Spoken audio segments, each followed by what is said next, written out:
Les Latinos de Montréal, on est trois choses. On est une communauté de diversité, donc on ne peut pas nous caser dans une seule boîte. On est une communauté de potentiel, parce que parfois on n'a pas toutes les opportunités pour faire tout ce que nous pouvons faire et faire l'apport que nous pouvons offrir à la société. Et nous sommes une communauté à découvrir, parce qu'on croit nous connaître, parce qu'on nous réduit à quelques clichés parfois, mais en fait, il y a tellement de choses que l'on peut découvrir dans cette immense diversité et dans cet immense potentiel. Les Latinos de Montréal, on est les salsas de toutes les parties, de toutes les fêtes. On est les chiles de toutes les fêtes, de tous les plats, de toutes les mets. Alors invitez-nous partout. On va vous donner beaucoup d'amour. Tout d'abord, les Latinos de Montréal sont des personnes de famille. Passer du temps avec leurs proches est quelque chose de très important pour eux. Parce qu'à la fin de la journée, la famille est une valeur qui ne s'oubliera jamais chez les Latinos de Montréal.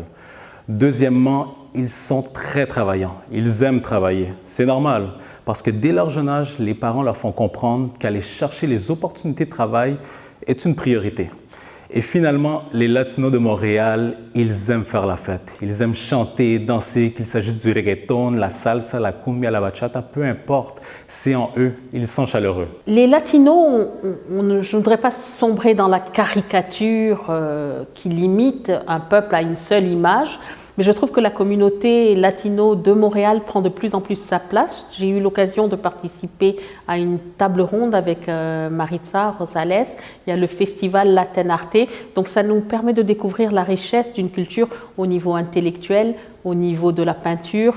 Et sans dire que les Latinos sont présents par la musique, je dirais à travers le monde. Donc en été, Montréal vibre au son de la salsa. I really think that the word diversity gets used in a very light way, but really the complex multiplicity of versions of Latinhood, of Latinxhood that exist, especially in Montreal, is a really interesting entry point into what Latinx community really is.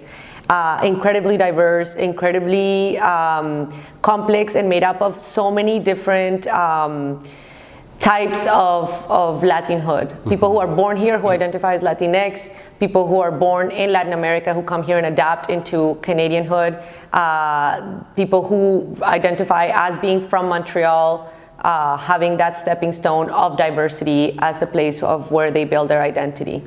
I think specifically to Latinos in Montreal, I think the community that we surround ourselves with, it's also very full of creative people, full of talent too. There's a lot of musicians, there's a lot of people in digital technologies, textile technologies, and different practices that I think that's the richness of the Latinos in Montreal. I think we always want to thrive. There's a lot of creative minds coming together and always showing exciting products. Je crois qu'il y a un grand changement dans la composition démographique, je dirais, des Latinos.